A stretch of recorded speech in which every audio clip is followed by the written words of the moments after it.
and I still hate everybody in the valley. Well, the valley is a shithole. Can I cuss? Yeah. That place is a fucking shithole. I lived in Van Nuys, I lived in Reseda, and I lived in North Hills, if you're familiar with North Hills. Mm-hmm. Lived in that shithole for 6 years before I finally decided to get the fuck up out of there and move to Florida. Yeah. Now, So people would say, why do that? But it was the valley or go back to South Central, and I chose to go to Florida. Yep. Yeah. I'm going to be in Orlando in a month. Oh, okay. I could come out there. I'll see you. I think link up and go like a Vince Triple H NXT pick, like, hey. Yeah, we'll be in Orlando for. Well, you'll be going, but you'll be staying in what hotel? No, I got an Airbnb. Oh, but you were originally going to stay in. We're going to stay at the. We were going to stay at the same resort where Bob Saget just died.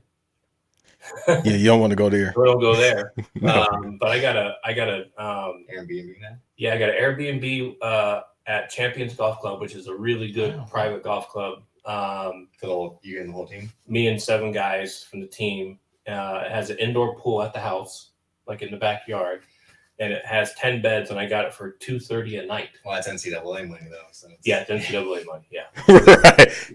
Because I was about to say $230 a night. Shh. But $230 a night, if you think about it, for 8 guys, I mean that's a hotel room is $125. Now everybody has their own bed. Yeah. We have a kitchen. I haven't asked Matt what's the plan for Dallas in terms of.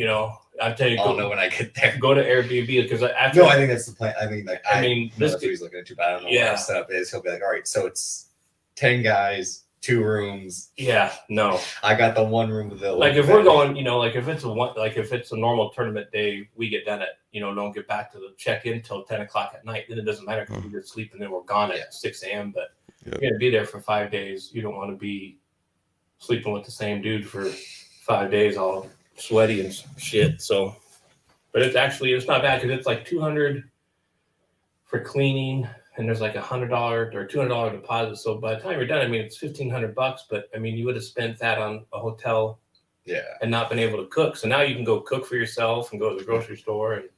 But we're just gonna end up eating Chipotle every time anyway. But I wouldn't do that. Go to Publix. Mm-hmm. Publix is big out here. You can get a sandwich. You can get damn near. Well, you can get a whole dinner spread. $20. We go to Destin every year. Mm-hmm. And there's a Publix right outside the golf course. That's where we do all of our shopping at Publix. And Florida's nice because since I'm there with the school, we don't have to pay taxes on anything. I know. You said that submission once. Huh? You said that submission once Gabe and Elijah move out is a few years after you and want to go move to Florida. I want to go to Florida. Either Florida or I like Alabama. I like right there on the border, Alabama and Florida. Right there, like by Destin, kind of right on that border right there. Oh, so you want to move to Pensacola? Yeah, that kind of. I like that area. Right yeah, that's what basically Alabama, Florida is. We joke and call it Pensacola. Yep. So one of my co-hosts on the one podcast is from Pensacola, and we always call it Alabama. He gets offended. So yeah, no, is that Joe or Aaron? No, Joe. He's from Pensacola. Oh, it makes sense now. I was dancing. Yeah, it's like Roy Jones and then the Samoans being Roman Reigns and the Usos are from Pensacola. Yeah. Which is, I don't understand. Because Northern California has a big Samoan population, just like Southern California. I think the Usos moved there.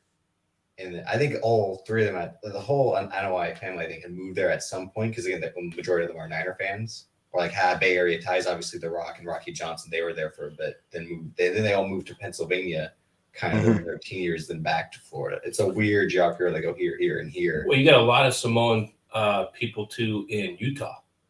Yeah, I heard about that. Yeah, a lot of them. And a lot of it is because it's kind of like what happened here. Here we have a large Somalian population. Yeah. And it's because... Which is shocking when you get here and you see, like... What's the colleges, right? Well, it's for colleges and also because a lot of the churches will take refugees. Mm-hmm. And they don't take like 4. They take like 4,000. So you get a lot of people in a lot of Samoans in Utah that the Mormon Church is brings them in or helps them get into the United States. I think the head coach of BYU is of Islanders because that's where Finau's from. Yeah, like that again. But no, this is Banks versus Davis. If you're hearing this voice, you've heard it before on Black Wrestling. It's my dad, Big Mike, Black Irish. We had to have him on because Banks, you wanted to ask him some questions because after hearing both episodes, you're like, I see why you are the way you are. No, he has a potty mouth. He didn't get that from you, Big Mike. I don't know where he got that from. He's different on air. No, this man on air, it's all up front. Because your son curses a lot. If you see him on Twitter, he curses a lot. And I tell him, you need to shut the fuck up and stop cussing so fucking much. I'll look at the mirror. A rear reflection. But no. I'm glad you definitely on.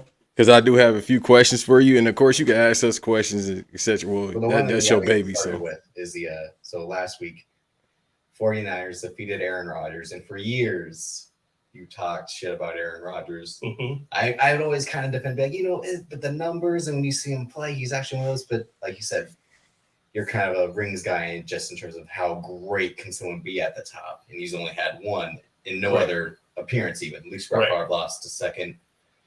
Tom Brady's lost 3, but he has 7. Right. But he's also the devil. Right. I mean, even both the Manning brothers have multiple rings. Yep. So if you base it off of rings, which I think you do, right? I mean, we base everything off of championships, right? Fairly or unfairly. So Trent Dilfer's got one. Right. But I always felt I saw him play a little bit more being from Northern California, like when he played at Cal. Yeah. And Cal was at that time interchangeable. It was like USC, and it didn't matter who the quarterback was. Well, they went from Mariucci to Tedford. Right. It was a system. Whoever they brought in was going to succeed in that system. I mean, look at Kyle Bowler. I mean, he was a really good collegiate quarterback. I think he got a little bit of a raw deal in the NFL. I don't think. I mean, what's the difference between Rodgers and Marino? They're great quarterbacks, but are they championship quarterbacks? He's got the one. I don't even remember who they beat the Steelers. They beat the Steelers. Yeah. Okay. Did they beat Roethlisberger? Yep. Okay. Yeah. It was him trying to go for his 3rd. Yeah, so I mean, Big Ben's got 2, right? Yeah. They would say he had a stacked team. His first year, he was again the Trent Dilfer. Then the second one was kind of him as he become Ben Roethlisberger. Right, and what's the difference between a guy like Roethlisberger having 2 and Elway having 2? Elway couldn't win till he got Terrell Davis. Yep. Which has always been your thing, right? Yeah. And the second one, they beat the Falcons because they rarely got in there, right? Yeah. But I mean, you look at Elway. I mean, I remember as a kid watching AFC Championship games and just praying to God that Bernie Kosar would beat Elway one time in the AFC Championship game. Right? It seemed like every year the only guy that could beat Elway in the AFC Championship game was Jim Kelly. Yep. Right. And that's in the reverse side is John Elway and Aaron Rodgers. Aaron Rodgers is that after winning first Super Bowl, he's become John Elway in the NFC title game or in the playoffs in general. Like he'll lose the first round and then I mean, but also not just to the Niners last week, but there's that famous Arizona game where Carson Palmer threw 2 passes to Larry Fitzgerald and they won right after Aaron Rodgers had thrown the Hail Mary to tie the game up in forced overtime. He had the Cole game in Seattle where they used a trickery to win, but he's a guy who can't get it done in the playoffs after being this great quarterback. And he's turned guys like Jordan Rodgers, Jordy Nelson into stars. Right. I don't think. Also, the big thing is you think he's an asshole. I think he's it was. I think you got to be a little bit at that point, right? Yeah. I mean, you got to have a nobody can beat me mentality, to be a leader in any sport. I still think back to the the biggest travesty. I was a huge Miami Hurricane fan when I was in high school and younger, and I still think the best Miami Hurricane quarterback of all time is my Northern California guy, Ken Dorsey. Yeah. And to me, the most telling thing about Ken Dorsey is you see in that championship game where they score to take the lead. It's like in the fourth quarter. I don't remember who it was. It was Ohio State. Yeah. Ohio State. That might have been the overtime. Yeah, when Corvette wins it in. They go down and score right away. Ohio State goes down and scores right away. And you see Dorsey walking up and down the bench, grabbing D lineman by the face mask and just ripping into him, telling him, you know, you got to play better. You can't do this. They're not going to take it from him. And I'm thinking to myself, I draft him just because of that. Yeah. Right? Because even if he's not a starter, that's contagious. Right? That's why I always defended Tebow. People would always make fun of his mechanics or that he was a runner and he couldn't throw. But I'm like, but this guy fires up the other guys on the side. He'll drag you with him. Like, this is a war. Again, he's the most religious guy out there. But he's like, we are going to win this game. But you know what? Tebow missed his time. I like to say that often with athletes. They miss their time. If he was in this time right now, it would work. You know why? Because your guy Jimmy G can't do a fucking thing. If he wins the Super Bowl, he's that guy like in the side on the huddle and in the side, like, we are going to get this. Like, a lot of guys will say, no, he fires us up to go out there and play better for him. Because he'll make a mistake on his own. You hear, but then the guy's like, he'll hold himself accountable and be like, we're going to push forward. We got to keep moving, keep going. Well, you hear stories about that from guys that play with Joe Montana. Yeah. Where Joe would throw him a pass and they drop it and they come back to the huddle and he says, what are you doing in the huddle? I'm not throwing it to you again. If you're going to drop it, it's not coming your way for the rest of the day. You can go. Right. Exactly. And so there's that accountability. I always liken it back to hockey with, my favorite player was Steve Yzerman, who was the captain of the Detroit Red Wings. Yeah. 24 years he was the captain there. His last Stanley Cup, he won on a knee that was so bad he couldn't skate to the right. He had to turn left everywhere he went. And you hear other guys say, here's our captain, all-time leading scorer.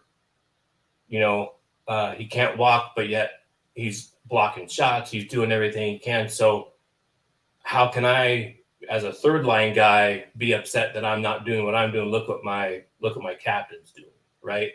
And so you want to play for that guy. And I don't think you ever see that with Rodgers. It's always been Aaron Rodgers and the Green Bay Packers. And I think that's on Packers ownership for letting it become that, right? Well, he had the whole thing. So again, like I said, he's at Cal. It's a Jeff Tedford thing where they turned this community college guy into a first-round draft pick. The Niners, his hometown team, the team he rooted for, chose Alex Smith over him. But then they put Alex Smith in that Kyle Bowler, Ken Dorsey situation where wasn't ready, not the right offense. Not the right offense at all. I see that Harbaugh is able to resurrect him and use this guy properly after he had been through the grinder to I can come out. I know how to play now. It's tough, but I know what to do and what not to do. Singletary too. God, that was bad. But Aaron Rodgers again has to sit behind Brett Favre, who's like, I'm not letting this guy. So again, he builds that chip and more resentful. Right. So when he finally wins kind of early in his career in the last decade, it's like, but you haven't done it since. But Tom Brady at his age is still doing it. Manning had one. Right. Even Cam Newton could have had one. I know you were against it, but again, Ken Dorsey turned him into MVP that year. Right.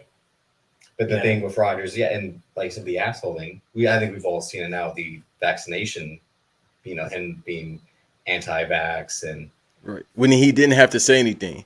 Exactly. Right. I think he used that as a scapegoat because remember, it was like, I don't want to play here.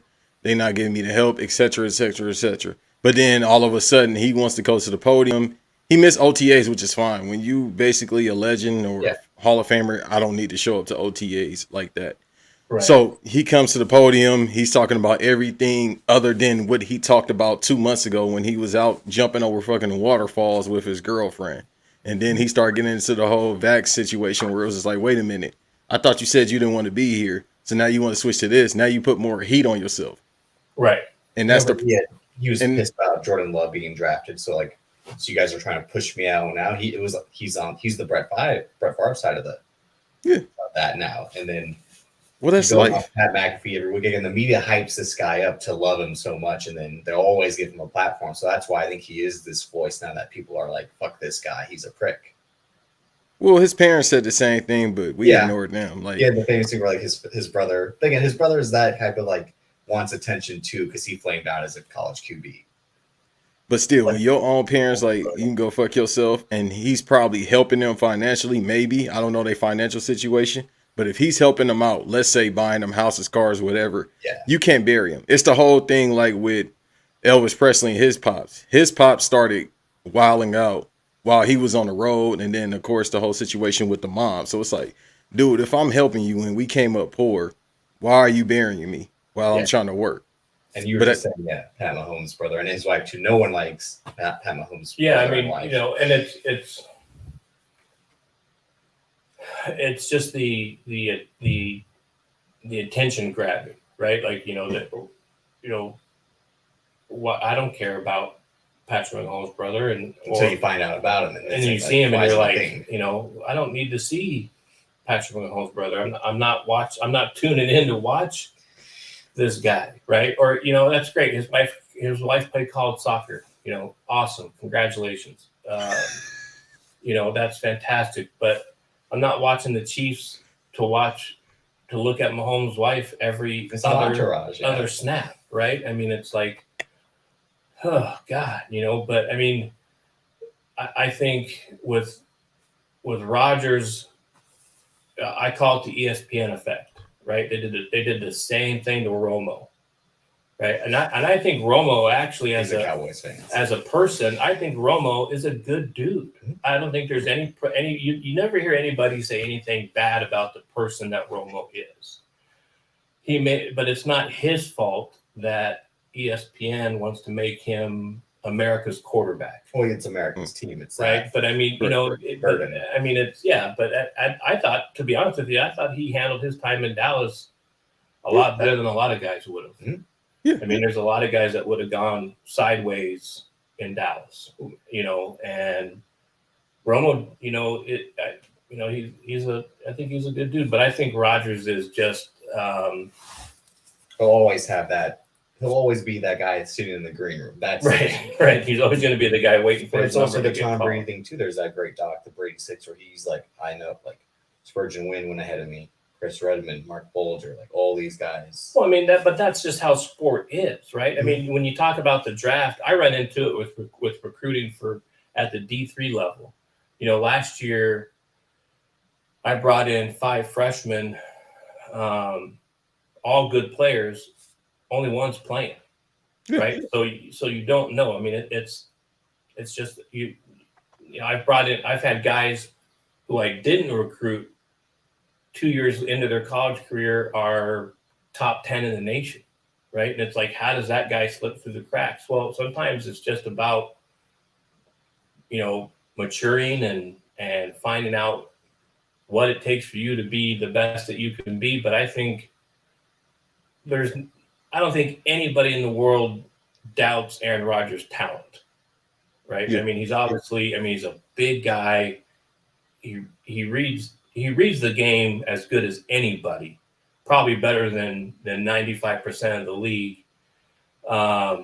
But it's just, you know, it's just the attitude just sours you on him, right? It's just the, you know, well, you know, it's, you know, I need more help. Well, and I said this the other day, like, congrats, you got to be in the division with the Bears, the Lions, and the Vikings. Like, it's not that hard to win that division. The Bears will try to put up a fight sometimes. So will the Vikings, but we always know what happens in the Midwest. And the Lions have been a laughingstock not even since Barry Sanders, since before Barry Sanders. So it wasn't that hard to win 4 of the 6. Yeah, but they had my boy. They had my boy Joey Harrington. I love Joey Harrington. But yeah, they had Calvin Johnson. It just wasn't enough pieces around. That's why I'm not scared of the Rams for him, because it's Matt Stafford. It's Matt Stafford. Yeah, but it's him in this system. With Sean McVay.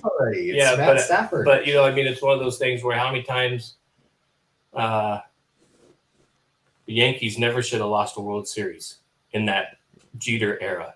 I mean, you look at that lineup, it was like, oh, so-and-so's going to leave. We replace him with a guy that hit 10 more home runs and 40 more RBIs. Yeah. So it doesn't really matter who's in there, right? And who ends up being the hero? Aaron Boone. Well, no, look at the teams that they lost to, like Josh Beckett and Don Trolis, red hot pitching. They lost to They lost in the ALCS to the Miracle Red Sox. To the karma, really, of like, A-Rod spurring the Red Sox, spurring the Yankees in the offseason. I mean, it was time for sooner or later, their history trumps it, right? And sooner or later, the Red Sox were going to beat the Yankees for that. But,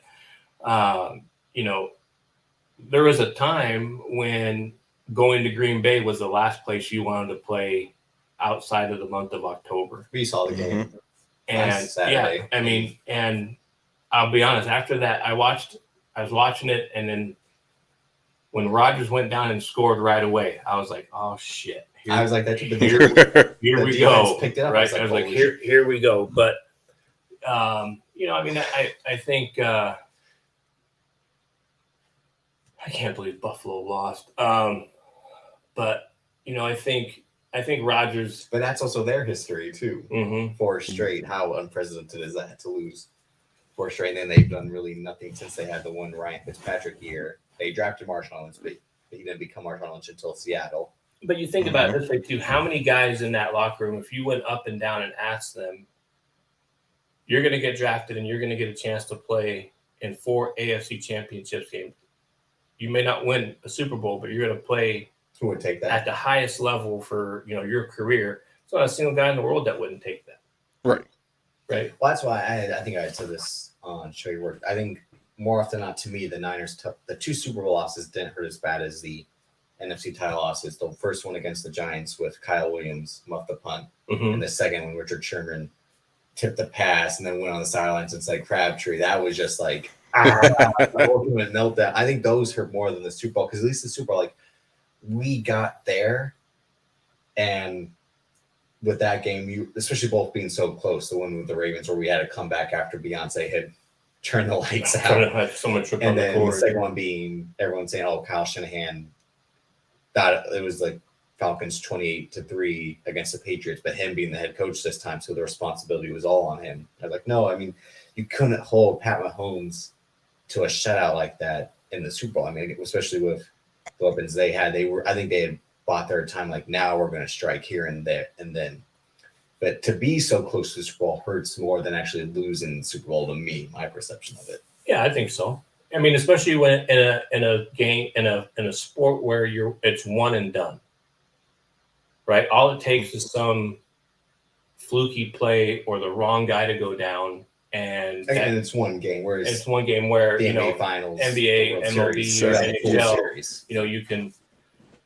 You can get on the next one. 3 years ago, when the St. Louis Blues won the NHL, they won with a guy, Bennington, as their goalkeeper, who had played like 38 games in the NHL going into that year's playoffs, and he goes like 16-4. I mean, you just Joe Flacco that one season caught fire. Yeah, you just catch fire, right? I mean, that's just Nick Foles beat Tom Brady. Nick Foles, and look at Nick Foles before, and it's just that thing. It's that time. Real yeah, but it was time for Philly to win something. Those poor bastards in Philadelphia. I mean, because again, Banks being a Cowboys fans, like, nope. Yeah, no. I try to have revisionist history, but I'm not one of those Cowboy fans. Like, me and fam are like not those Cowboy fans. No. And those Cowboy fans. Fan doesn't like the Eagles, but more often than not. Oh no, I can't stand the fucking Eagles. That's besides the point. That's besides the point. That Washington rivalry isn't once what it was too. No. They don't have a name until next week. Why should I be upset? Well, I mean, I think about it. Growing up in the Bay Area, there is the rivalry between the Cowboys and the Niners was a lot more than the rivalry ever was between Philadelphia and Dallas. Well, I said this prior. I think Banks when I heard it, like, the Bay rivalry, A's Giants, just in terms of like the fan base, that's what made it like. But they rarely face just anything with the Niners and the Raiders. But when they faced it was the biggest thing in the country. Yeah, from our perception. But I always thought like Cowboys, they're not really rivaling because I didn't get to see that. I mean, the Saints and the Packers as the current rival Niners. Right. I mean, that's to the Niners because that time Aaron Rodgers and Drew Brees. Like, I hate those guys when I have to go against them. The Cowboys. Yeah. That's not what it was. But when you have, Montana versus or young Aikman. Yep. Montana and then Starbuck or not Starbuck. What was his name? We had Danny White. He was horrible. But I mean, I think now,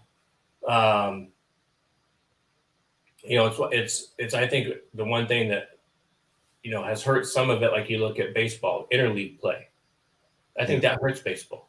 I get why they do it because they're trying to sell tickets, because you want to see, this may be the one time that someone gets to see,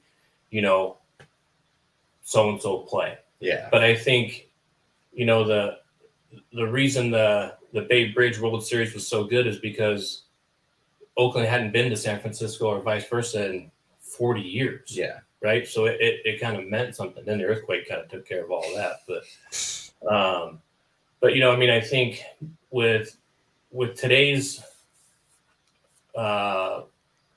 landscape of sports, it's really hard to get rivalries because guys jump around so much, right? I mean, it really, really is. So you've lost a lot of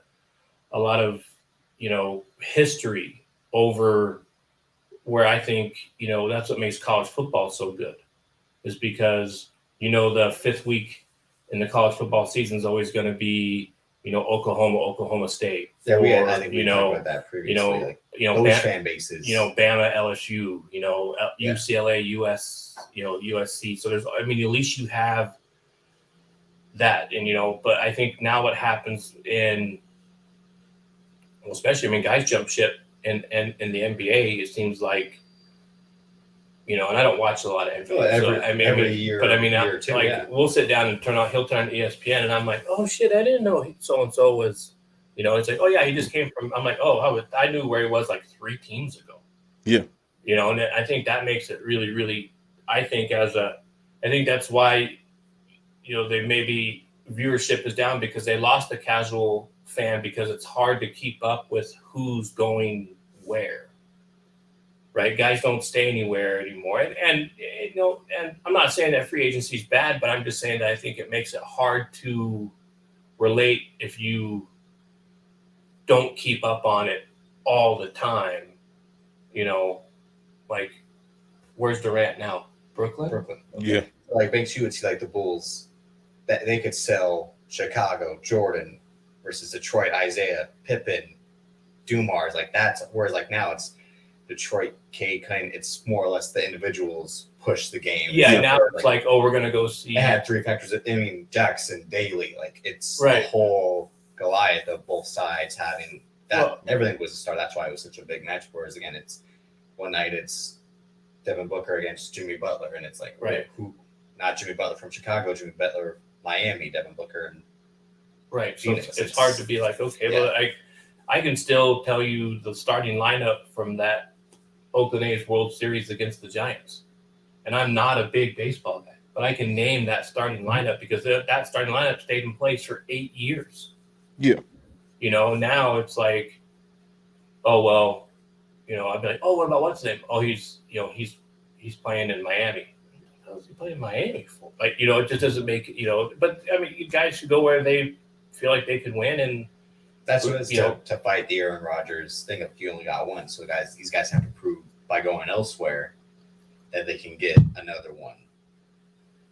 That will be probably Anthony Davis's next mission if he can stay out. If he can stay on the court. Well, I don't think. Where would Rodgers go right now? Where you think he could win right away? Probably 49ers. Which I wouldn't want. People are like, you're stupid. Like, no, I wouldn't want Aaron Rodgers on this team. Honestly, yeah, the 49ers. So I heard something today that said Brady to the Niners and Rodgers to Tampa.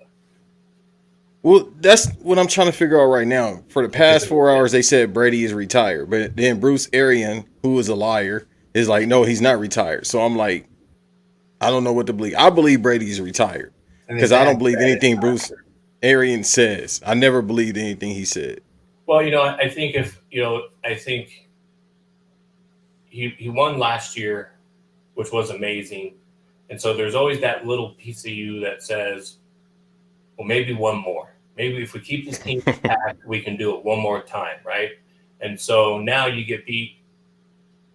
I would tell you, like, if he would have lost, if they won last week and he loses this week, I could see him saying, you know what, we were 1 game away.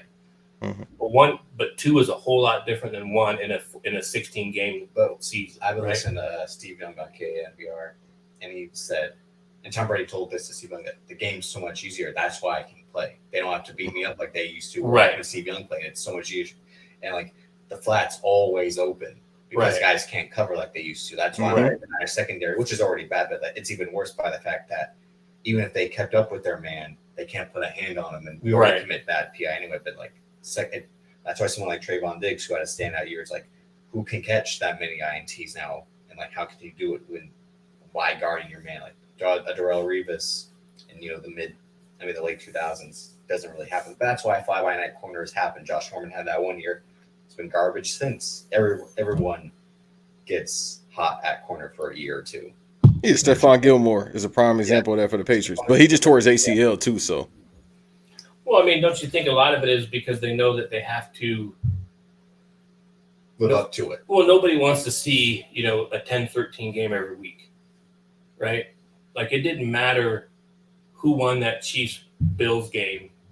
The fact that they were just basically trading shots, they were just like, it's an instant classic. That was the thing about the Niners. It was the ultimate defense game, but would have been like that if it wasn't for the conditions. No, but in conditions like that, you have to win by But I think that's defense. It's like these two teams should score that much if they're as good as they are, even if they have good defenses as well. Both of them should put up numbers regardless. Well, special teams. Yeah, and that's what saved the Niners, which had cursed them the majority of the season. But like they blocked a field goal before halftime and then blocked a punt. That field goal block, good God. I mean, I could have blocked that. Right? I mean, I don't know. I mean, if you're the snapper, like, how do you not be like, and then homeboy's right there? Well, no, the holder's the one. I know. I mean, he's just like, oh, hurry up, because that he was just. I mean, that thing. Most they get a fingertip on. He got his whole arm. Yeah. On that. I don't know how. First of all, I don't know how his arm didn't break. Yeah. Right. I mean, it's 0 degrees. You're kicking a rock. No, that's why I didn't blame no one for catching a Jimmy G pass. Not just because his bad thumb, but I'm like, it's probably like, it's like peeked after a finger break spot. Like my hands, like, Yeah. I mean, I don't, but I mean, good God. I don't see. So the college that I coach at, we're like a Division III powerhouse for football. We've won 5 national titles. Coach John Gallardi, who passed away 3 years ago, I think, coached our football team for 58 years. And he's the NCAA's all-time winningest football coach, Division I, II, or III. So like our Division III football team, it's not uncommon for us to go 12-0 or 11-1, and but our roster is 125 guys, and everybody plays 2 downs and switch, 2 downs and switch, 2 downs and switch. But Gallardi's philosophy was our football team has never practiced in pads. It's all calisthenics and no one touches each other. And his whole thing was, I don't need some guy going down and then not being able to play because he's injured. But, we have basically, if we have 1 free safety, we have 5. Right. And so his whole thing was, I would rather take a kid and have him play 2 downs than have him go to some other school and cost me a game. So, we have, 125 guys on our roster. And a sport like football, you need all the guys you can get. That's the thing. If the NFL had a 100-man roster, the season no one would really have a bad season because, you'd still get subpar players, but these guys have more time to practice and not worry about. Well, that's the one thing that hurts football is that there's no minor leagues, right? Yeah. Well, the USFL, I forgot the USFL is coming back. I know the XFL is supposed to come back, but they're like, there's ads on Fox USFL. I'm like, oh shit, I forgot they announced this was coming back. I'm like, who's playing? I remember the original one. Yeah. That was bad. Steve Young and, Doug Flutie. Yeah. But Banks, what are some questions you got? Because again, we're recording this before the Rumble. We still got some time, but what are some questions you got to ask the old man over here? I got a couple, but Big Mike, when's the last time you seen Time Cop? Time Cop? Yeah. Remember that with Jean-Claude Van Damme? Oh, God. Davis was probably little, like 4 or 5. Really? He doesn't watch movies as often as I do because you and Mom had watched a movie like, oh, we just watched this George Clooney movie up in here. I'm like, that came out. I'm like, this is a brand new 2009. George Clooney movie. I just saw it. I told him the name. He goes, Dad, that came out like a decade ago. 10 years ago. I'm like, oh, no shit. Yeah, that's been the whole thing with him, though. You know why? Because he does commercials overseas and gets paid now. And then he has that liquor as well. No, but I'm saying that him, like, what's a new movie to him? He'll be like, I just watched this. I'm like, that can't. Again, like, that's what it was. Like, I still haven't seen Iron Man 2 or 3. So that's his. You good. Don't watch those. No. Don't watch that. I'm a big MCU guy. I remember. No, I mean, I like. You had said the Avengers was like Ocean's 11, and you didn't like either. I mean, You're like, they got stars. That's all it is. I mean, it's just. I mean, like, you know, they get people that don't look like who the comic book is because they're a star. Mm-hmm. Right? Who doesn't look like? That's like me coming out saying, "Hey, look at me on the Big Show." No, you know what I mean? You're probably the same size as the Big Show because allegedly he's only 6'8". Chris Evans being Human Torch, and you can't be both. You can't be Captain America and Human Torch. Ryan Reynolds, the Hollywood system. Ryan Reynolds is different. See, but he's right because Ryan Reynolds is he's Canadian, and he's probably the nicest man on the planet. Oh, Thanks, hates him. Compared to The Rock is nicer, I heard. That's again the fraud. Come on. But I have a hard time because I liked him as Human Torch. I thought he was he's great. I thought he was like he's great as Captain America. I thought if you read the comic book, that's the antithesis of Johnny Storm. Like he played that role perfect. Jessica Alba, she's hot, but she does not look like. I still don't know how they put all that white face on her. That doesn't make any sense. But I mean. They Sammy Sosa, Jessica Alba. I do like, I can't stand the guy that plays Cyclops. We just don't like Cyclops in general. Yeah, he's a pain in the ass. Really? Yeah, I'm a Wolverine guy. Cyclops did, you know what it was? He was too big of a simp, but he was good for what he was. So as a leader, he was all right. Do you know who was actually, it was between Hugh Jackman and you know who the other guy was going to be, who was seriously considered for Wolverine? No, you think of Glenn Danzig. Yeah, it was Glenn Danzig. No, the real, he had auditioned, but the real story is Bill Gray Scott, who was the villain in Mission Impossible 2. He had the role. Yeah, I haven't seen any of the Mission Impossible. But he got injured on the Mission Impossible 2 set, so they cast Hugh Jackman set, but he had the role. But Glenn, that's a role for Glenn Danzig that is designed to play because, I mean, he's 5'3". Wolverine was little. Yeah, Glenn Danzig is a big boy. Do you know who Glenn Danzig is, Banks? Yeah. No, Glenn.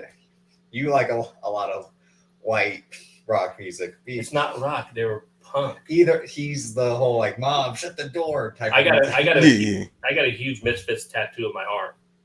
No, but Banks knows because I told Banks that Pearl Jam sucks, and he's like, "Oh, they're so bad." All right, I'm out of here. I can't do this today. So my generation. I'll be 48 in July. So, my generation of like punk rock was, Minor Threat, Branson, Fugazi, Bad Brains.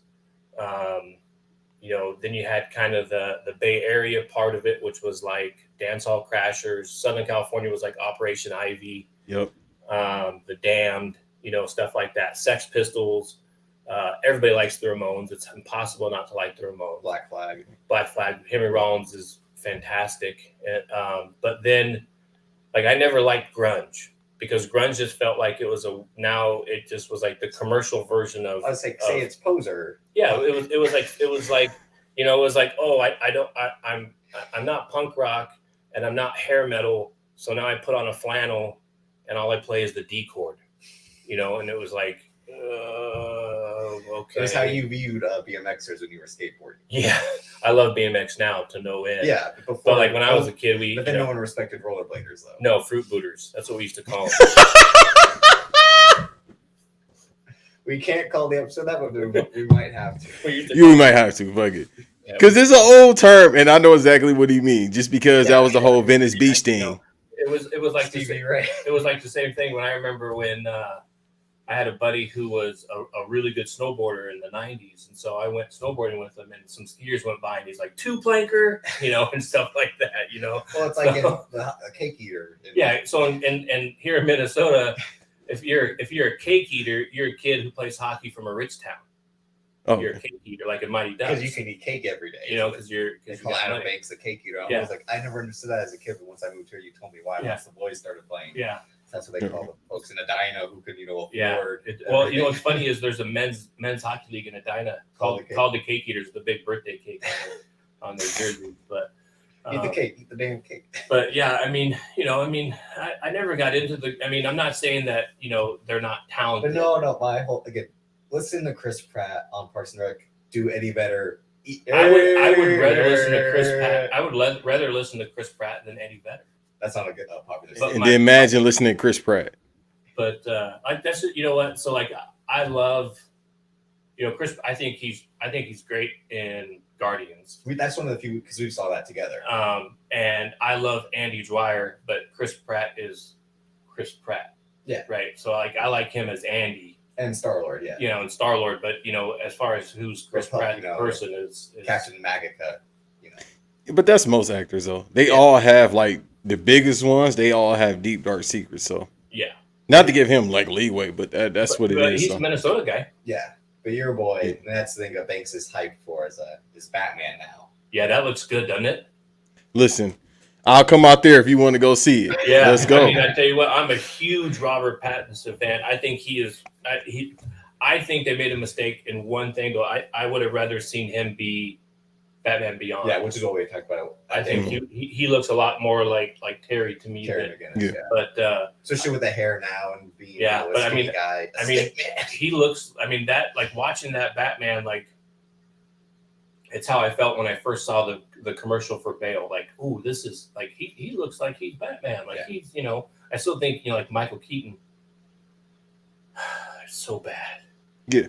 Well, he was 5'9", that's why like 150 pounds. But I mean, he doesn't look like Bruce Wayne. He doesn't even look like Bruce Wayne. Yeah. Right. I mean, there's more George Clooney can pull out being Bruce Wayne, but the ultimate's Affleck because.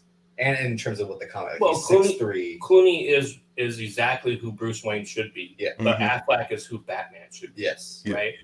And I think, just looking at, I mean, if you want to know what kind of superhero, oh my God, Affleck could play, just watch The Town. Yeah. I still, that to me, that's like one of my top 5 movies is The Town. It still has the best line in any movie ever, Whose car we taking? Whose car we taking? Right. I mean, that's just like, and Jeremy Renner. Yeah. Again, everyone's mad that because apparently Hawkeye's supposed to be more charismatic, and Jeremy Renner is the opposite of that. But like, I'm a serious actor. Right. The actor. Yeah. Well, he's from the north as well, so he's a Bay Area boy. Mm-hmm. That's why he's got the bad attitude. Yeah. Because he doesn't know if he can wear shorts or pants because the weather changes all the time. Exactly. You've been a Pattinson guy since Cedric Diggory and Goblet of Fire. Yeah. It carried over through Twilight. That's the best Harry Potter movie. It is, yeah. Goblet of Fire. The best made is Azkaban, but our favorite is Goblet of Fire. Yeah. I do like Deathly Hallows. The 1 and 2. I like both of them. I love all the Harry Potter movies. Twilight, you're a grown man watching Twilight. Yeah, I love Twilight. I love because Robert Pattinson. We all have our things. He definitely. I think I'm in middle school and like all the girls were talking about this, and then one night he's like, "I got us Twilight to watch." I'm like, he's like, "No, it's good. It's good. He's really good in it, right? I mean, and plus they got the dad. You like the guy who plays her dad. I like both, and the guy that plays his dad from Can't Hardly Wait. Oh yeah, that is true, Peter. That's Jenny Garth's ex-husband. Yeah. But I mean, yeah. How do you? I mean, that new Batman movie looks. I think is going to be really, really. So that good. clip came out last week. We're going to talk about this one, but thanks. It's just a basic clip. It's nothing to get too hyped for. I mean, no offense to yes, it is. X to everyone else. Because you can see the acting in that is mannerisms. So Pops is right. The fact that mannerisms tells me that Robert Pattinson could do that role. He didn't have to say anything. He was just there in the moment. Yeah, I get it. It's like he's eavesdropping on the conversation by hearing, and the one guy's like Bruce Wayne, and he just sells it like you. But it's those British actors though. Reacts when the car crashes. I get, but I'm just like, there's probably a better clip. I mean, I think one now is John Turturro's in it. Yep. Your favorite, your boy, the best Irishman of all time, Colin Farrell's in it. He's bad actor. SWAT. Bad movie. No, great movie. Banks, I had a pod about great action movies, and SWAT was. SWAT. I mean, but Colin Farrell. Maybe what ruined it for me with Colin Farrell was Alexander. That's a torturous production. And what's funny, there's that show Dinner for Five that Jon Favreau created where they talk about they get a bunch of people, and when they basically had the cast of Daredevil, Kevin Smith, Jennifer Garner, Ben Affleck, Colin Farrell. That's a good movie too. Yeah, I'm a Daredevil. Daredevil Saints here, but no, Colin Farrell's like, I'm so nervous. I just did an audition for this movie, and then everyone's like, oh, what was it? Like, it's Oliver Stone and it's called Alexander. I don't know if I'll get it though, but it's like he fucking got the movie and turned into one of the biggest bombs. Yeah, because again, that's what happens when you cast a star instead of casting someone to play the character. But he'll be playing the Penguin, and we can barely recognize him, and that's his holding now. But that's more believable. Again, what do we say? He's basically talking, hey, take it easy. Well, he's what's it? Okay, I got a huge. A really good superhero movie that I love is Shazam. I told Davis about Shazam. Shazam is a really good movie. The guy who played that on that TV show, Chuck. Zach Levy. Yeah. Oh, he played Kurt Warner as well. Yeah, he's hilarious. He just in that Kurt Warner movie. I'm like, why? Because Kurt Warner was a phenomenal athlete. He is, and he has a real good story. He movie. He did need 100%. He needed a movie. Because that story needs to be told. Well, you know who plays his wife in the movie? I saw her, but I didn't recognize Anna Paquin.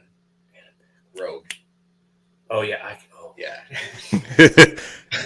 They all had a horrible Southern accent, but no, it's not too many people that can do it. Life. Yeah, because over her as a Rogue, she damn near ruined the first X-Men movie. Yes, she came really close. We had talked about this on another pod Blackberry about how great the first X-Men movie is, and like I said, that's one of your favorite movies of all time.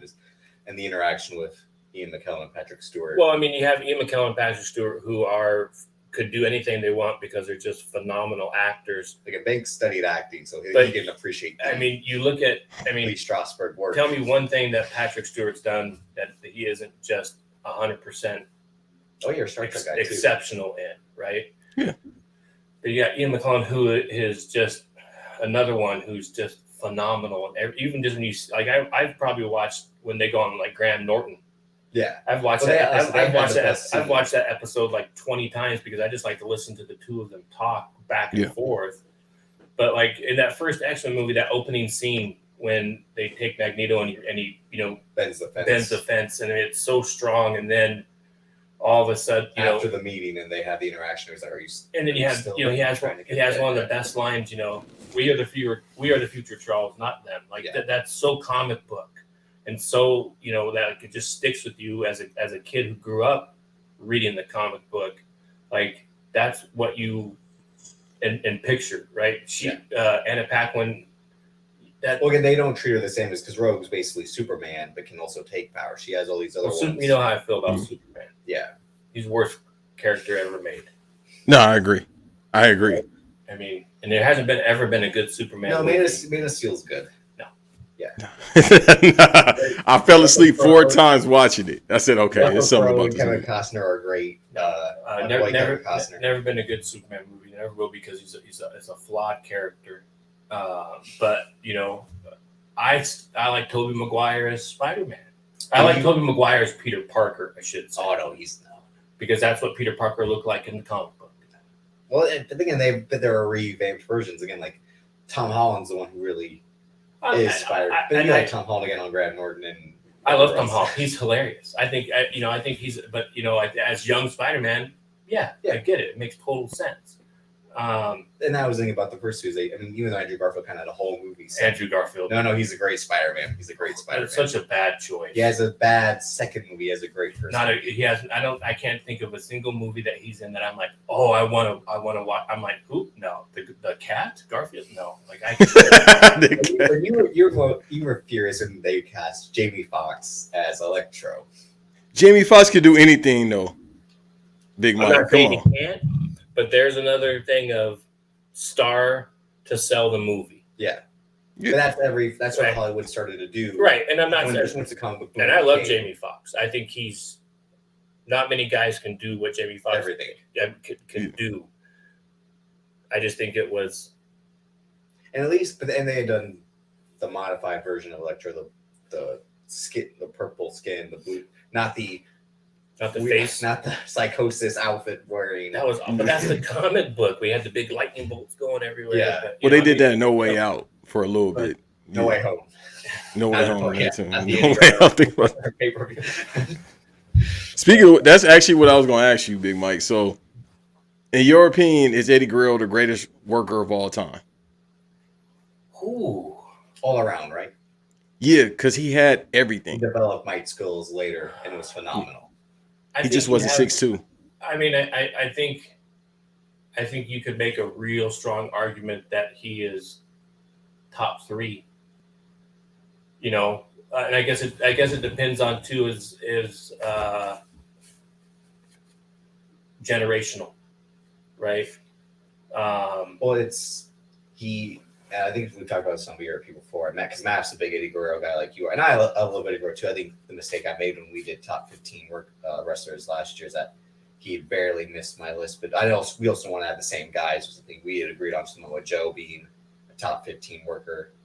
But Eddie Guerrero was in Japan, ECW, Right. Mexico, WCW, Europe. WWE. He had, and there was always a standout moment from each. Well, I think what Black Cat in Japan, he's a big deal there, and I think what hurt Guerrero, like you just said, in America was being 6'2", not being 6'2", yeah. or you know, if he's 6 foot, you know, if he's 6'5", he's that generation's Brock Lesnar. But who knows if what made him wrestle like that is that he's not 6'2". Right, It's but to being said, I can remember, you know, what was the Lord of Goldberg?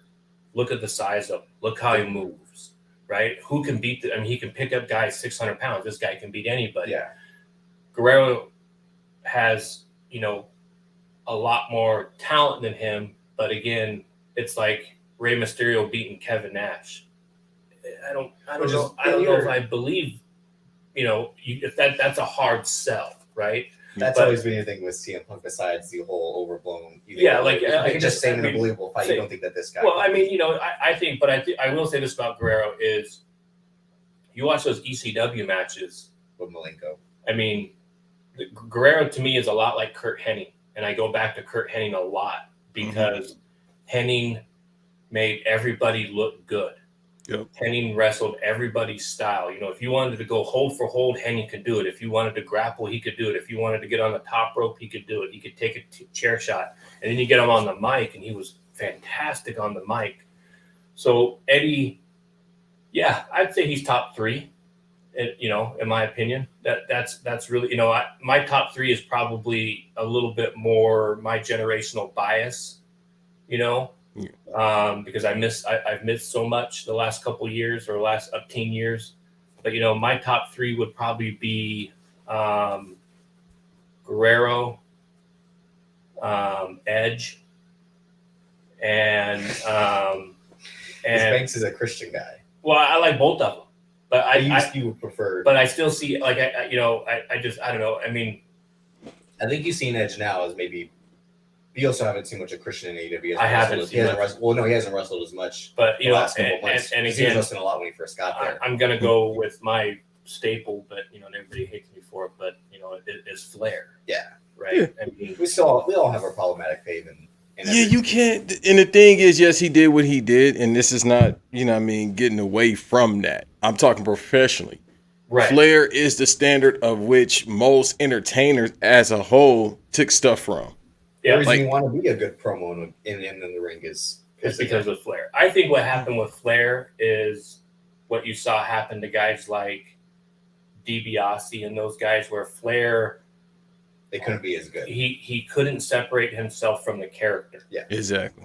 Right, and so, but I'll be honest, if I was him, I wouldn't be able to either. Yeah, that's right. What so it's hard. It's hard to be mad at Ric Flair, but you know, you look at, you know, I've heard you say it, and I watched a bunch of interviews when guys say it too. Though when Flair felt that there was somebody that he could hand the title off to, he did. Yeah. Yep. Right. There's a lot of guys in professional wrestling who won't, when there's clearly somebody who's better. Flair always would. Now, you always knew he was going to get it back, which is why he was so willing to. And The Rock was the same way. The Rock had no problem working with guys who were deemed lower. But you think about it, where you watched Flair. I watched Flair. We talked about it when I was on BRP the first time. You watched Flair on a 205 TBS broadcast. That's the same Flair you're getting at WrestleMania. Yeah. Yep. Where if I watch, if I go to a house show, I'm not going to get the same guy that I'm going to get when it's WrestleMania. Yeah. Flair turned it up the second he walked through the curtain. The right? famous story is when Flair gets to WWF and Hogan's there, and they're going to do the once in a lifetime match. Finally, Right. They have like a 8-minute match at a house show, and Flair's like, "No, I always do an hour," and Hogan's like, "No, we save that for the big show. Right. Like we save that for WrestleMania. We're not just going to do that on a And that's the Tuesday difference. night." That's the difference that I think of, being a Mid-South wrestler where you tore down every barn you went to. Mm-hmm. Because that may be their only time of year they're going to see And you. that's the wrestling. And you want to leave them saying, you know what, when these guys come back next year, I'm going to be right here. Well, that's the right? wrestling versus entertainment argument. Right. Right. But yeah. Not I that they didn't have workers. But you know what, Banks, I'm glad you said it, because I always kind of unfortunately forget about Eddie Guerrero because, he died so young. Yeah, I was on 10 was the thing. And I remember when it happened, I remember driving and it came on KMBR. Mm-hmm. And I was like, oh shit, still has the worst injury, that elbow pop out on that frog splash. Yeah. Oh, I think if that doesn't happen, I think you get a lot more and a longer run between him and Benoit if he doesn't go through that And injury. the Radicals, yeah. But I mean, there's another great worker, Benoit. To me, there's no difference between Benoit and Guerrero, other than I would say Guerrero was better on the mic. Yeah. Yes, definitely. Right. But like you could see those two guys. And then there's Malenko as well, again, who didn't have Malenko was, charisma. There's no charisma. That was it. yeah, but I mean, he I think he's the guy. If he comes up now, I think Malenko's a superstar because he's that guy who if you give him an MVP or Paul Heyman, He's Jonathan Gresham. he just comes up, right? And you ring the bell and he's a few guys in AEW on the news. Lee Moriarty, Daniel Garcia, those Zack Sabre Jr. guys that go hold and not. But I mean, he was moves. exactly. I mean, he's an exact perfect fit for what you think about as a horseman. Is Malenko, right? Looks good in the suit. Mm-hmm. All of a sudden, you're 2 minutes in the match and he's done 9 holds. Yeah, and you're going, whoa, what's going on, right? And he's just sitting there going, okay, well, if he's Arn Anderson size, he's probably champion a couple times. Right. Because I was thinking about Perry Saturn the other day, and Perry Saturn in this generation will be over because he had the body. I don't know about the looks, another guy, because again, for back then being a short but built guy, he could do the moonsaults in the 450s, but he was. Have you seen him now? Yeah, he's doing bad. That's just what business does. Yeah, but I mean, he's like homeless. I mean, it's really sad. But he was. I mean, he had one of the best frog splashes out there. But he was. I mean, there's another guy that just shows you, good as a single, good as a tag team, good with the Radicals. He was good, but no, I think that's a really good point because Guerrero was, such a bad personality, Latino heat. But no, that was. I mean, great. it's the lowrider, the lowrider. But I mean, Eddie sold it better than anybody, right? I mean, and that's, what's sad too is that I'm not a big Chavo guy. And I think it was kind of hard on Chavo trying to live up to Eddie. And I think that kind of ruined Chavo because Chavo didn't have the ring skills or the mic skills that Eddie had. But, I think if Eddie's around longer, I think you see it maybe a better version of Chavo. Right. But, and he probably lost his will to wrestle, so to speak, or to a certain level because his uncle is gone, who is. And all of a sudden now you just lose faith in the business. Yeah. Right? I mean, you hear it all the time. I mean, and then Chris too, because they famously paired up after Eddie's passing because Chris Benoit was. Well, the three of them were. But Benoit was in shambles, and because him and Eddie they rode together, they did everything. Right. And Chavo was like, "I'll be that for you." Right. But he had a run in TNA for a little bit. Banks, you remember that? And of course, he was ECW champ after the Benoit. I think it happened. So I think he tried to persevere, but again, he just didn't have the skills as a talker. And I think you just you start looking around, going, "Am I next?" Yeah. Well, that's why he was the consultant on Blow. taught all the women how to do the bumps on that show. But yeah, Guerrero was good. He was talented. He was ripped. Come on, the Latina Heat's phenomenal. I mean, the smacking the chair and the belt. He was ripped. Good God. Yeah, that's what I always. Any generation, he would have been a star. But in this generation, they probably give him NBA type money. He'll probably have a max deal. Yeah. Because he can do everything that most people can't do, and that's just talk. Right. Fuck the wrestling. He can talk.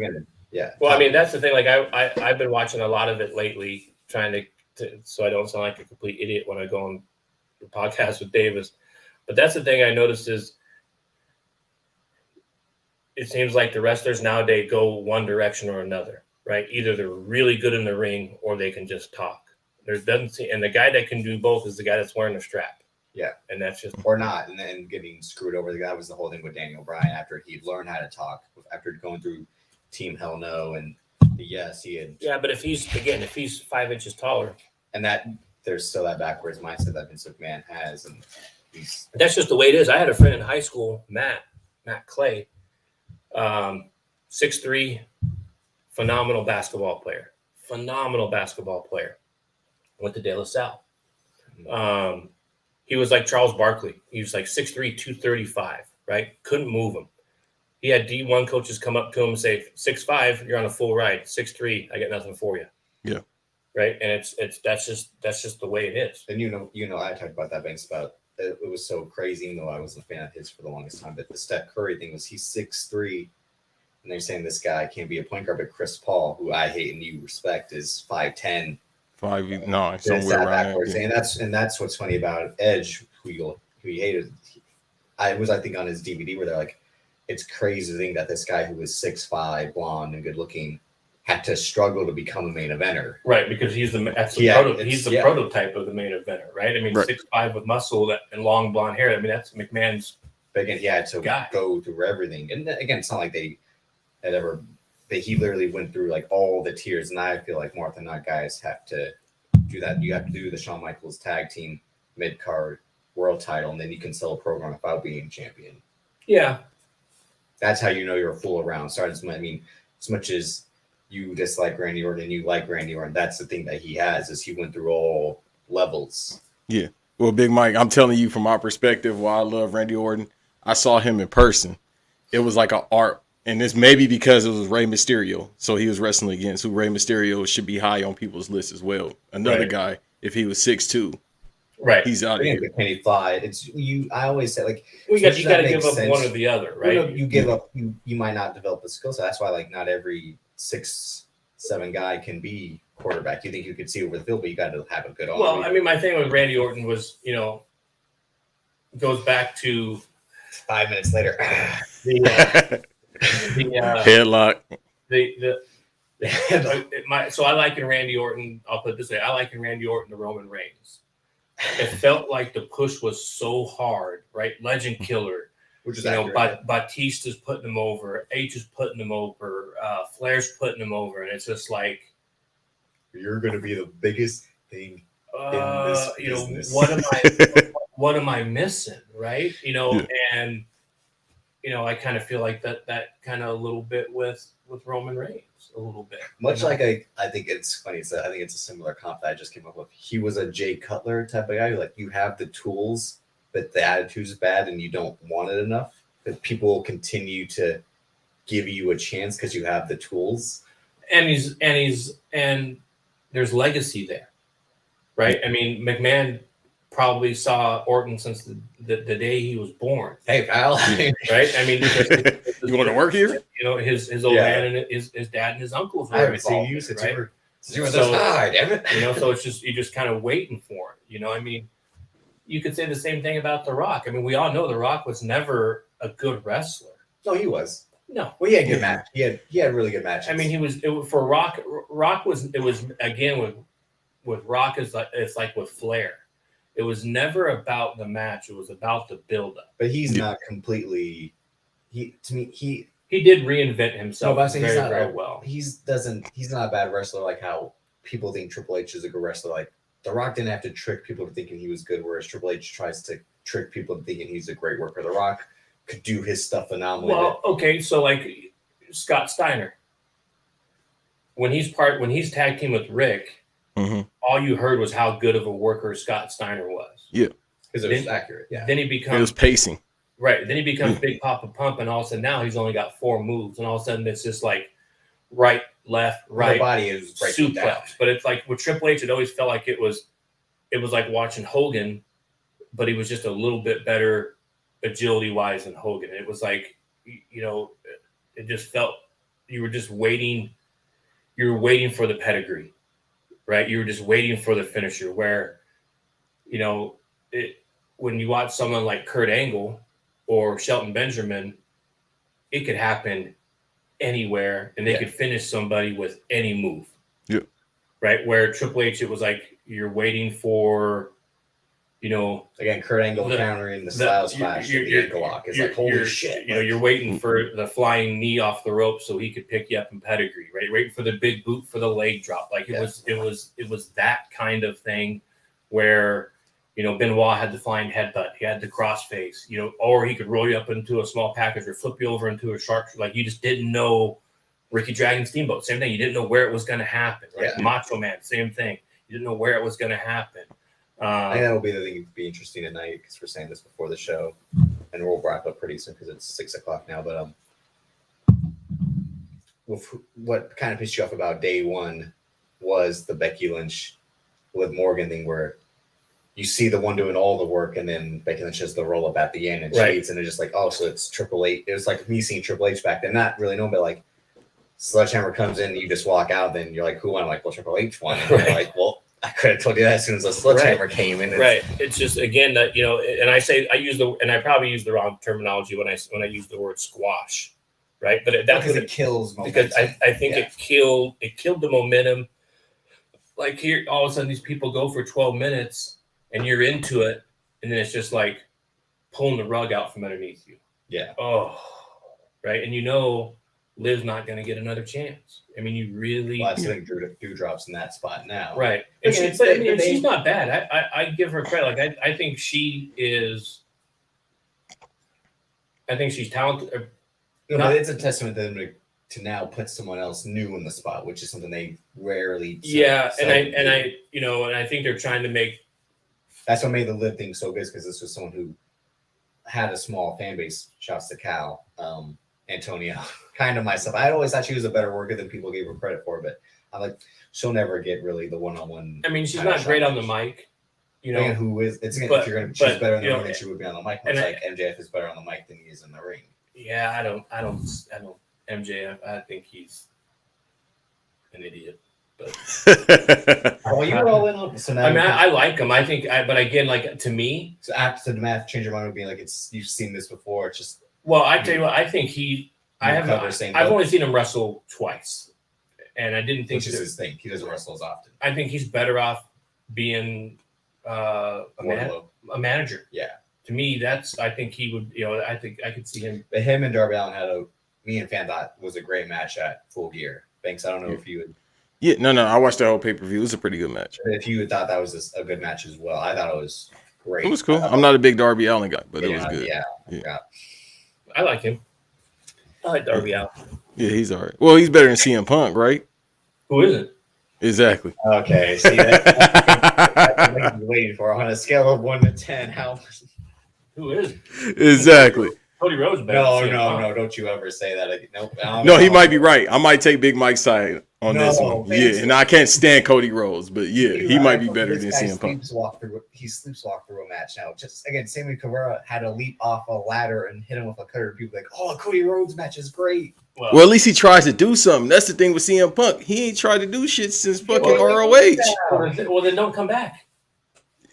But that's why I love Joe Rant, because he was like, go home to Chicago, stay there. Because that's what I was saying right away. Like people hype for this man is coming back to not be good. This is right when it started. I'm like, just give it time. I'm like, no, he said, fuck that. I remember Cal cut that 10-minute promo. And the whole time I'm just like, just wait. And then now, like 2 months later, I'm like, yeah, it's basically like like the farewell season that Dirk and Kobe and all the legends had. It's just it's heart all over again. It's real. It's except he won't win the title, right? It's Peyton Manning in Denver that final. You're like, this man could barely throw a pass from me to the couch. Like, but I mean, he's become I think it's ironic because he's become what he said was what was hurting him all those years. And he's become that, which is unfortunate. But hey, if someone opened up a checkbook and said, "Hey, come on over to do this," I'd be right there in line. I think he also did find the passion to come back because that's why he came back to them before. I think after really seeing them the full year and a half, that's why he came back. He's like, so that's how they're doing it. Okay, I'm into that. I think he probably thought it was going to turn into TNA right away. Like, it's a shit show. Like, look what's going on. Like, the guy. No, with him, I think I told you this or others I told.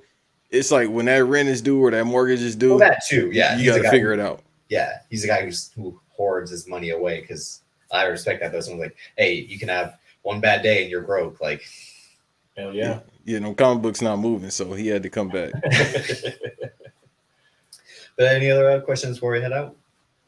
No, I think that's it. Big Mike, you definitely got to come back because I got to ask you about the Fast and the Furious, unless you want to talk about it. No, you already knew you already know what he has to say. Well, you know, Aquaman is in Fast and the Furious now, right? In the next one. Well, you know what's going to happen after that one is I'm going to be in it. Yeah, because you could be. They're just going down the phone book. No, I said this to like Vin Diesel's a fan of Game of Thrones, so anyone who's ever been on Game of Thrones would be in these movies. Well, here's the thing about Fast and Furious.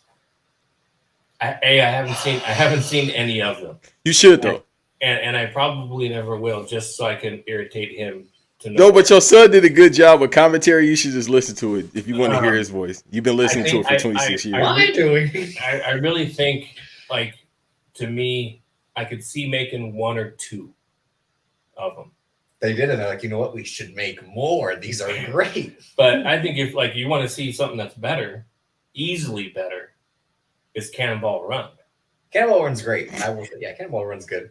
I mean, Burt Reynolds and John DeLuise. Yeah. I mean, that's fantastic. It's got Jackie Chan. It's got Sammy Davis Jr. I know, but it's just funny because he just said Cannonball Run. He didn't say any other franchise. He's like, Cannonball Run. You should watch that. No, I seen that when I was a kid. My uncle made me watch it. Our car, 2 seats. Where's he going to sit? He's like, where's he going to sit? They weren't fathers. They were mothers. Yeah, I mean, that's such a good. I mean, this is us at home. Like, well, you know how you and I will do lines of movies. That's why, like tonight when we're gonna go to our house and watch wrestling, my wife will just go in the bedroom and completely shut the door because she doesn't want to listen to anything that me and him are talking about because she just is like, oh my god, just go. But no, it's a routine. Like Banks, I always have like the same routine. I know this guy. We do the Molly Goody girl, like arm drag, pop up. What do you think? So what do you think is going to happen tonight? Alexa Bliss is winning the women's Royal Rumble, and then for the men's, Austin Theory. The one with the long braid? No, she's the one with the doll. She's like the fiend. Oh, okay. Who's the one with the long braids? That's Bianca. Bianca. Yeah. No. Alexa Bliss. She dresses up like Alex Cooper. Yes. No, Alex Cooper, Harley Quinn, whoever you prefer. Alex Cooper, you got to relax. You're offended Josh right now. You got to relax. I think because Bianca's the one with the braid. Yeah. I thought about that line in Coming to America. That'd be $5. But like watching her wrestle, like in WWE roster, she's top 3. Yes, sir. By default. We saw her NXT. Like, I mean, but you didn't know. But you hadn't watched any wrestling. I hadn't watched any wrestling. So the only stand-ups to you were her, Finn Balor. Yep, Finn Balor. Matt Riddle. Yep, Matt Riddle. And I think you'd also like Keith Lee for being a big guy moving. Yeah, man. When we saw him in person, like because it was Keith Lee versus Finn Balor, and it was a good match. To see a guy that size move like that, and not like labored move, like it went probably 15, 16 minutes. Yeah, I did like 12, 13, and it didn't stop. Like I thought to myself, like, you know, that just shows you here we are at a small little house show. And he was all in, and I thought he was really, really athletic, good character. But Bianca had faced Kaden Carter Banks. I know you would have been. I definitely. But I like But Matt Riddle, and you were impressed by Matt Riddle and Finn Balor's movement. Now I was impressed by Riddle for a guy who's done it for real. Yeah. To now, it's a Kurt Angle thing. Yeah. Not do it for as real is, to me, it always amazes me. But I said the Undisputed Era were the four horsemen from my generation. No. You said No, they too little. That's the thing. I like the Undisputed Era, but the problem with them is just they too little, and then it's the indie worker style. Like I always talk about Davis. they're the radicals. That's who they are. Well, Oh, you no, know, I come mean, on. so like you Yes. look at, like, again, you know, you talk about, you know, they're the horsemen. The horse, like, you know, just saying the horsemen right away, the first thing that pops into your mind is guys who are going to win. They don't win that. They at any cost, and you're good. They had someone from each discipline, you could say. He was. It's like to say, but he saw the redacted dream. I'm like, this guy's next, and obviously we know what happened. But he's like, he's too green, he's too sloppy. I'm like, well, he's only 25. But yeah, but he fell off the rope like 3 times. that's it. That was the thing. He would move too fast. We know why he yeah, hurry up and get. Well, we know why he moves Playground. fast now. Yeah. But Hurry up and Yeah. go to the playground. You know, Banks, you said that Alex will win. I What think. about Menacable? So Well, go ahead, Big Mike. Who's your pick? Well, I think Lashley beats Lesnar. Isn't that tonight? Yeah. Yeah. The theory is that Lashley beats Lesnar, then Brock wins the Rumble. So I think Roman's going to interfere in that match Yeah. and cost him the title. I think Rollins wins. I think Rollins should win. You know what? I thought about that because I have Roman Reigns, but Seth Rollins is in the title picture. When he's in the title picture, sometimes he goes over. Most times than not, he goes over. Now that I'm thinking about it, like there's not really been too many times where he's. The only time was Kevin Owens, right when Kevin Owens had won the vacant Universal title, and he beat Seth Rollins twice. But they were setting up the Triple H Seth Rollins story. That's the only reason. I think Big E wins the Rumble. Really? He should to get the momentum back. I think Big E wins the Rumble. I think. I feel with the way everything went down at day one, they reward him back. I think there was enough of a backlash the next day to kind of go, you know what, maybe that wasn't the right thing to do. But if he doesn't win, I say that he's in it to like maybe Final 4. I think Orton's in it till Final 3 because they're in St. Louis. Yeah. And they're trying to tease him being one of the few guys who will go on to win 3. I think Hogan and Austin are the only ones who have won 3. I don't think Lesnar wins anything tonight. I think he goes 0 for 2. You know what? For him, he'll be happy because he can go right back to Canada and sit down for the next couple months. And that's what he wants to do. Yeah. And, See, with the way he's been acting, I think he's found joy in doing this now. That's why the promos are so good. That's why. But I mean, joy for him could end. After losing both matches, it's not like he's going to go away and it's like no, now but they're going to create something new for him to do. That's why I think he loses both tonight, and I think he goes full babyface. I think he loses tonight, and all of a sudden now it's like, let's get everybody behind him to the road to WrestleMania, right? And he's going to have to go through Owens and Rollins and Reigns to get back to Lashley. You know what I mean? Like, I think that's a really good. I don't think he should be the guy getting the push, but I think that's the push that's going to get made. I think it should be Kevin Owens that gets the push. Yeah, especially because he just renewed his contract as well. Yeah, B-Dot doesn't like Kevin Owens, but is Amp in the same boat, or is he a Kevin Owens fan? No, he's a stan. He's a Kevin Owens stan. I know B-Dot because I think the way Amp treats me about Finn Balor is how B-Dot treats Amp about Kevin Owens. Well, I mean, Owens is a good worker. Yeah, right. I mean, you know, like if he's 20 pounds lighter and doesn't have, he's skinnier now than he was, and doesn't have the gut. But no, but he's universal champion, and he's on everything because that's he's universal champion. But I mean, like he's long term, like he's McMahon's boy. If he's that, he is in a dependable hand, in a safe hand way. Yeah. Well, I mean, with him and Sami Zayn are like I can count on these guys to do anything and do it good. And you know what? I mean, he's good on the mic. Yeah, right? He's great. And he could carry a storyline with anybody. I mean, anytime he does let me tell you, just like whenever he does both hands, like I am begging you, please. But I think, I think Reigns is going to cost. Well, this will be your first time actually seeing Roman Reigns now wrestle. Yeah. Not old matches. What I'm saying, because Oh, you haven't seen him since before 2020? He never saw him. Like, he's just getting back in, but you probably gone back and watched matches. I've gone back and watched. Like this would be your first live showing. I mean, like, I'm not saying, it's just, he's not. There's other guys on that. I'd rather see Owens or Rollins Finn Balor than Reigns. God, if Finn Balor would have win, and then the Niners tomorrow, I'd be like it. But Big Mike, you talk about two indie guys. That's why. Not saying that's a bad thing, but these guys had to work from the bottom there. Whereas Roman Reigns, it was handed to him. But of course, his bloodline is Alpha and Sika, which isn't bad. But But I think with a guy like Owens and a guy like Rollins, to me, has the ability to be the next Flair. Like that classic heel that you just talked about this with Black Variant. Like that he could be a 10-year heel and never have to turn, and because he is so believable as that enormous pain in the ass guy, the guy that's going to cheat, the guy that's going to find his way into someone's ear and get a match. When they cut back to the back room and he's talking to Vince, and all of a sudden now it's like, oh, you got to go against Rollins, blah blah blah.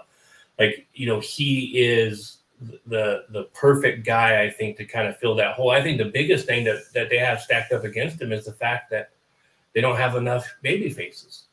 Yeah. The biggest thing I've always said, I say, will be our piece that the tweener, no one's a pure baby face and a pure heel. It just really depends on the story you're telling, where if one guy, or your own perception, again, like the Hurt Business, to me, never really did nothing too heelish unless it was against Ricochet. Yeah. But over the course of like the rest of their, they didn't really beat up the New Day outside of matches. They just wanted the tag titles. Being a heel and a babyface, it's much to your own perception now. But I think he has the ability. Like Austin Theory is a heel because of what he's doing, but is that the guy that takes the? Yeah. Oh my God. That's my pick for Royal Rumble. That's because I told you about it. It wouldn't surprise me after. He's getting a hard. Yeah. The clear push, right? The clear, hard push. I think if he's not hurt, I think the winner was probably McIntyre if he didn't get hurt. It could still happen. Sasha Banks was supposed to miss it, but no, he's done for months. They said that to Sheamus, and that was 4 years ago. Remember? No, he's out for a couple months. No, but they said that Sheamus was supposed to retire in 2018. Oh, yeah, because of a bad neck. I wish he would have stayed home. I don't wish injury, but I wish he would have stayed home. I've never been a Sheamus guy. And no, it's hard to watch. Yeah, he's boring as hell. I like him in a tag team with Cesaro. I will say that though. But it's just there's no draw into that match with Sheamus. Yeah, he's a Triple H guy too. Yeah. So. That was always. I never knew if that was fully confirmed. They kind of hinted at it with him winning the title from Roman, but in the workout stories, but he never really pushed. I guess him getting all the accomplishments, but it's not like the Randy Orton Triple H thing. But again, I had kind of broke your brain with the no one likes Randy Orton and evolution theory. Yeah, I don't think maybe Ric Flair likes him like we talked about before. Well, but I don't think he likes everyone.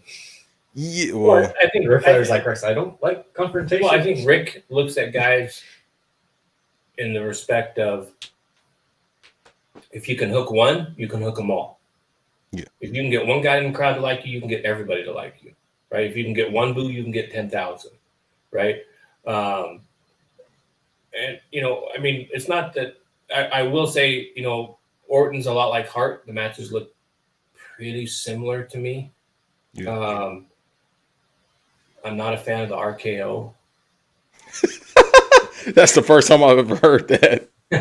Not the diamond cutter. You don't like the diamond cutter? I don't like that. That's. I will say that of all the guys that do it, he clearly does it the best. Yeah. But I just don't. To me, it's not a finisher. Yeah.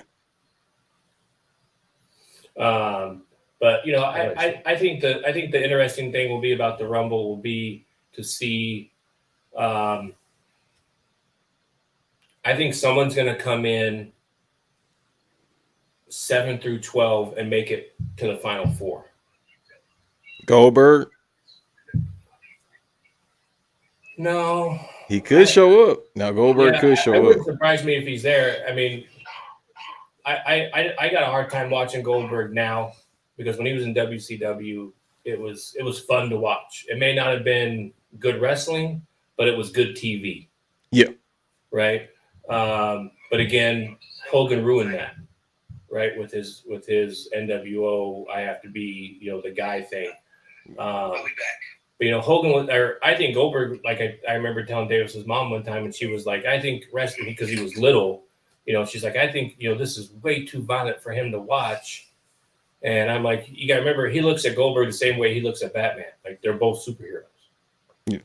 Right. And I think Goldberg was the last guy, at least since I've been watching, who kind of came in with that kind of superhero kind of, mentality. Although I did love the Hurricane. No, I was about to say, Roman Reigns they were trying to make him that. Right. They turned John Cena into. And I loved Rosie. What a great character. Yeah. I mean, he sold that character so good. I always talk about the wrestling. Try to make nuggets, you fat son bitch. Those guys are great. When they were the superhero in training. Like I said, after when I was on BRP after day one, what I worry about from a fan standpoint is, we saw one guy go down and it completely changed the landscape for the next year. That seems pretty fragile. But it was also, they do that right at the start of Mania season to let you know what to expect for.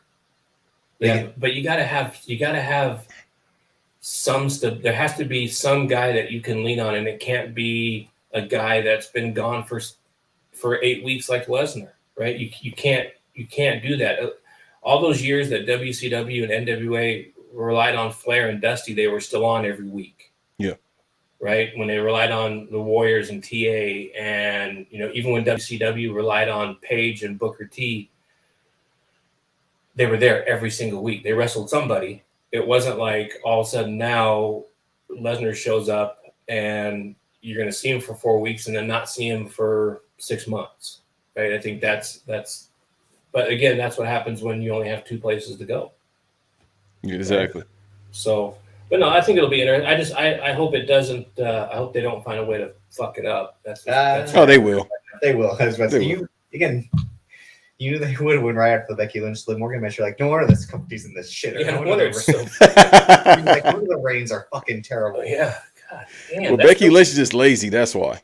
Yeah, but well, I mean, does it seem like she's trying really hard to be Flair? Yeah. No, she's trying to be Conor McGregor.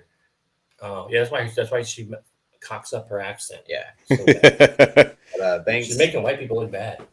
That's not hard to do though. Right. Thanks. We'll record again tomorrow. Talk Peacemaker, like I said before. Anything else that happens, probably before the game, so I'm not in a bad mood. Unless you want to save until after the game and you can maybe bloat like how I did after the Cowboys game. Listen, I'm from Los Angeles. I don't like any LA team, so I'm gonna be pissed off regardless of what happens. But again, so thanks for listening to Banks versus Davis. We might have to do a bi-monthly check-in with my dad again, especially after the Batman. Maybe we'll see that together. Yeah, we'll go to Batman. Yeah, please, because I'm gonna see it. I'm going on the whole, not even just a rant, but I'm going on a tour of podcasts that whole week. Just whatever podcast I'm on, I'm putting that movie over. We'll podcast live from the car after seeing it. Like, that was amazing. Yeah, no, definitely. I'm going on tour for that. That was totally wicked. Yes. But no, Big Mike, I appreciate you for coming through. I'll talk to you later too, because Bam just sent a link for a Zoom. We might pop in every now and then, especially maybe after a match. But stay tuned. Banks versus Davis. Peace.